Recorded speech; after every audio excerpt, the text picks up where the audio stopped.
For this double indie game review here on Game Wisdom, we're going to be covering two very different Metroidvanias with 9 Years of Shadows and Afterimage.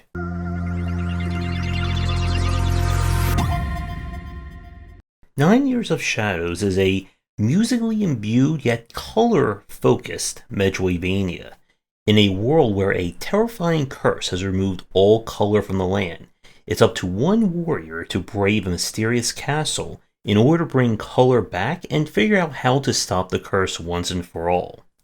For this Metroidvania, your major form of tech is going to come in the form of different armors that you'll acquire throughout the castle. Each armor will grant you a different elemental attack, as well as a different movement tech, such as being able to swim in water, glide through air or fire vents, and more. Each enemy will also have a corresponding strength and weakness, and hitting the enemy with the right element will kill them a lot faster. Now, one thing that 9 Years of Shadows does a little bit differently compared to other Metroidvanias is that you have kind of an active healing system or an active shield. Your little floating teddy bear friend, who also acts as the purifier of the curse, grants you a shield. When the shield runs out, you can hit a proper recharge button, again like an active time reload to instantly refill it.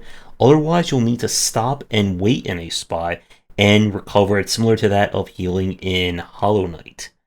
As the game goes on, you'll be introduced to a wide assortment of characters, with a lot of them musically themed. And the music, as well as the art style and aesthetics, are both very well done. The color in this game pops, especially some of the character portraits that you see throughout the game. Now, where this game is both kind of good and bad is its length. If you're someone who likes your Metroidvanias to be on the lengthy side, like 8, 10 plus hours with loads of secrets and areas to explore and optional challenges, this game doesn't quite do that. It's very squared down in that respect. This is actually the only Metroidvania that I can actively think of where you can get all the upgrades, all the optional stuff, without needing to backtrack for the most part. There are a few things you may need to get a little bit later on, but all in all, this is perhaps one of the easiest Metroidvanias out there to 100%. And that kind of easiness, I think, also stems throughout the rest of the game. Outside of the final boss, it did cause me a little bit of trouble since it does change things up in a way I don't want to spoil here. The rest of the game is, I would say, on the moderate side. Having access to your active reload for your shield greatly reduces the difficulty in a lot of engagements. And the different bosses and different kind of introduction of enemies is done very well. I will say that, again, enemy variety is a little bit on the low side. There are a decent variety of bosses and elite enemies, but the normal enemies shouldn't cause you too much trouble. So with 9 Years of Shadows, I would say all in all, this is the kind of Metroidvania for someone who's looking for a casual to moderate experience. Something that you can probably breeze through within maybe a good weekend of playing. And there is nothing wrong with that. This is one of those games that it kind of knows what it wants to do, it sets out to do it, and it sticks the landing, I think, at the very end. And that is sometimes a lot harder than it really sounds. So I did end up enjoying it. You'll find the full play of this one up on our second channel. So with that said, we're going to take a quick break, and when we come back, I have thoughts on another Metroidvania with Afterimage, and how this one is definitely the polar opposite compared to 9 Years. But as always, if you're interested in my thoughts on design, then be sure to check out my game design books. For entry-level students, we have 20 Essential Games to Study, and then the Game Design Deep Dive series that takes an extensive look at different genres, with more coming soon. In the last part, I said that 9 Years of Shadows was the Metroidvania for someone looking for a smaller experience. And for those of you looking for something far meatier, you may end up being disappointed. Well, good news, boys and girls, because I have the perfect game for you with Afterimage. This is a Metroidvania that is, well, a lot bigger than our last game. And it definitely draws more in line with that of the Igavania style, or I guess Metroidvania RPG style. In this one, we play as a woman who is trying to figure out and save her world from creatures that are devouring spirits, people becoming corrupt, and we are going to have to do a very, and I do mean very lengthy adventure to solve this one. For Afterimage, the game itself is built around both the acquiring of new equipment. There are different weapon types, different armors, as well as skill trees that will unlock new sub-attacks, raise your stats, and all that good stuff. And of course, the Metroidvania staple of finding new powers that will add all manner of movement tech and abilities. And yes, this is one of those games where you will have to unlock double jumping along the way. Where Afterimage really sets itself apart is definitely the world space. This is by far, I think, one of the largest Metroidvanias in terms of game space I've seen in a long time.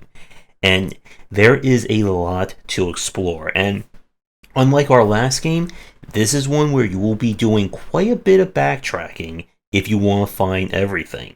So, off kind of like the gameplay side of things, combat is far more involved in this one. As I said, you have different weapons and you are free to swap between two of them as you're doing combos. Each weapon can also unlock different special attacks, which will also enhance properties such as an anti-air attack, an attack that pushes enemies back, and so on and so forth. And the game does a really good job of giving you a whole lot of room to explore.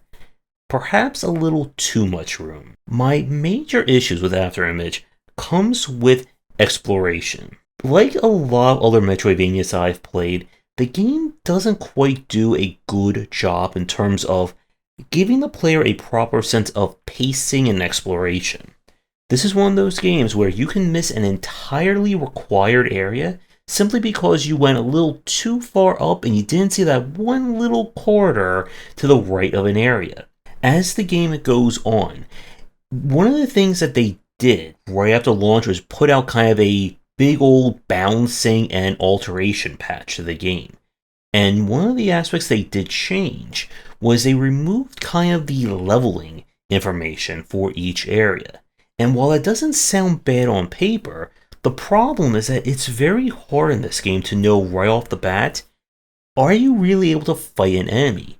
There are cases where I walked into an area and just this enemy looked at me and one-shot me before I could even say a word.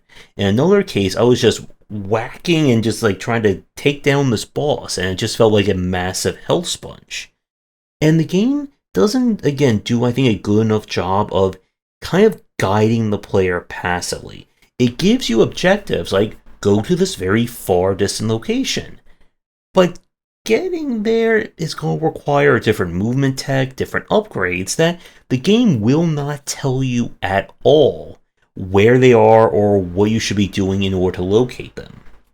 And this is by far not a game you are going to finish in a weekend. There is a lot to this game. And I would say that none of that's in Afterimage, I would say, is bad or poorly thought out. But I do wish that they made the exploration a little bit clearer.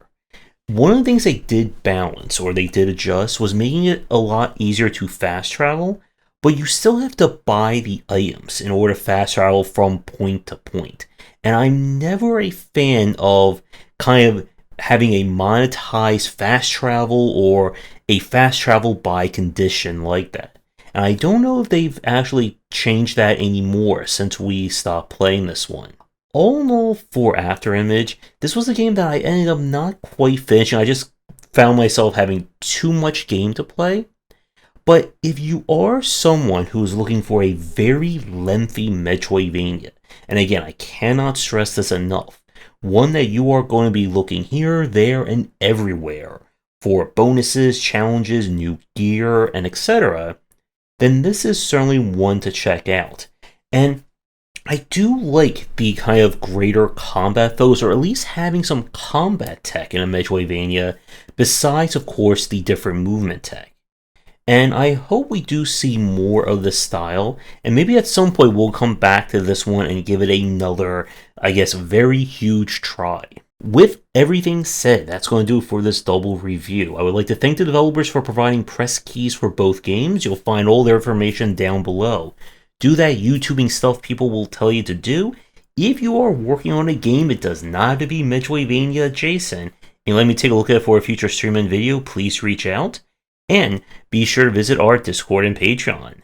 Come back for daily sessions on game design here, and on game wisdom, where we examine the art and science of games.